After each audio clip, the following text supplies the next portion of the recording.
El lamento del Tarahumara. La Sierra Tarahumara, en Chihuahua, es un lugar de belleza indómita y misterios ancestrales. Sus barrancas profundas, sus picos escarpados y sus bosques densos guardan historias que se susurran al oído en las noches frías.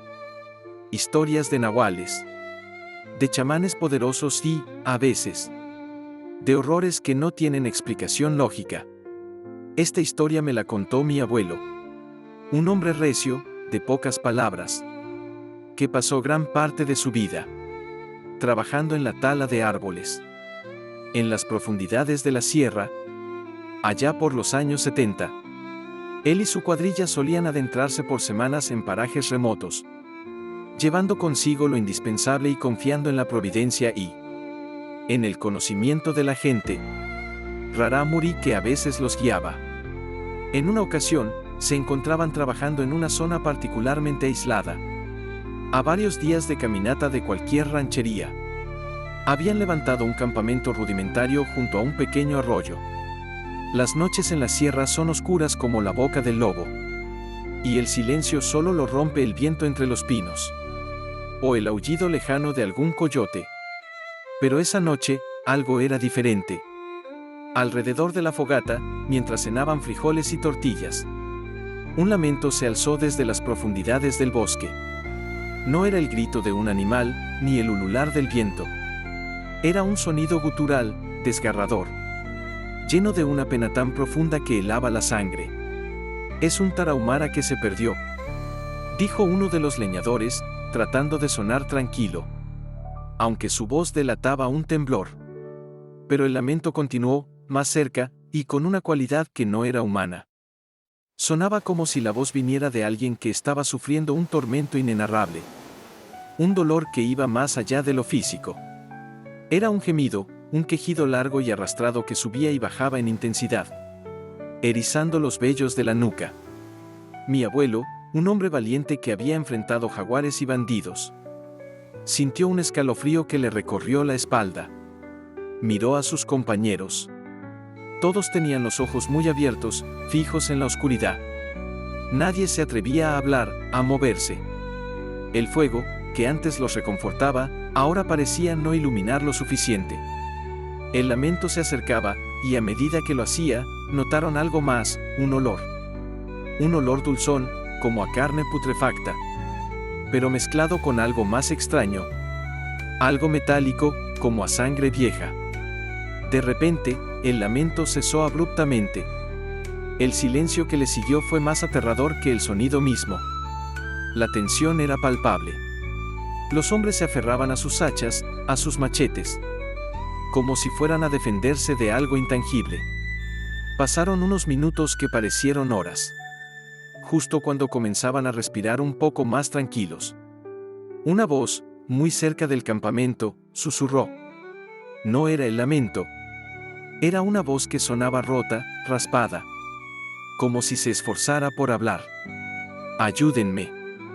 Era apenas un murmullo, casi inaudible, pero lo suficientemente claro como para que todos lo escucharan. Los leñadores se miraron. Uno de ellos, el más joven, se levantó con el hacha en mano, dispuesto a ir a investigar. Mi abuelo lo detuvo. «No vayas», le dijo con voz grave, algo que nunca antes le había escuchado. «Esa no es una persona viva». El joven lo miró, confundido y asustado. En ese instante, una sombra alta y delgada se proyectó sobre la luz de la fogata, aunque no había nadie entre ellos y el fuego. Era una silueta distorsionada, como si la propia oscuridad hubiera tomado forma. Y entonces, el lamento volvió. Pero esta vez, resonó desde dentro del campamento, rodeándolos, envolviéndolos. Era como si el sonido viniera de todas partes y de ninguna a la vez. El olor se hizo insoportable. Varios hombres vomitaron. El terror se apoderó de ellos de una manera que jamás habían experimentado. No era miedo a un animal salvaje o a un encuentro con delincuentes. Era un miedo primordial. Un reconocimiento de algo que estaba más allá de su comprensión. Algo malevolente y sin forma. Mi abuelo, Con el corazón latiéndole desbocado, no sabía qué hacer. No había bala que pudiera detener aquello, ni machete que pudiera cortarlo. De pronto, un viejo rarámuri que iba con ellos, un hombre sabio y silencioso, se levantó con calma. Tomó un puñado de tierra del suelo y la arrojó al fuego, murmurando palabras en su lengua nativa. Luego, sacó de su morral una pequeña bolsa de tela y esparció su contenido alrededor del campamento, como si trazara un círculo invisible. Mientras lo hacía, el lamento comenzó a desvanecerse. El olor disminuyó y la sombra pareció retraerse, volviéndose cada vez más tenue hasta desaparecer por completo. El silencio volvió, pero un silencio diferente, uno que no estaba cargado de terror, sino de una extraña quietud.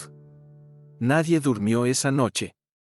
Al amanecer, el anciano rarámuri explicó, con su voz tranquila, que lo que habían escuchado era el lamento de una alma en pena, un espíritu que había muerto de una forma violenta o injusta en la sierra, y que no podía encontrar el camino al descanso.